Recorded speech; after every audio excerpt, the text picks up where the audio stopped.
بسم الله الرحمن الرحیم. السلام علیک یا ابا عبدالله.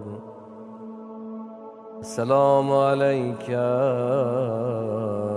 ابن رسول الله.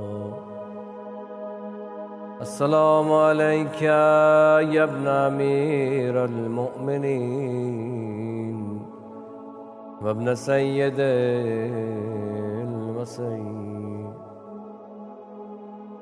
السلام علیک یا ابن فاطمة سیدة نساء العالمین.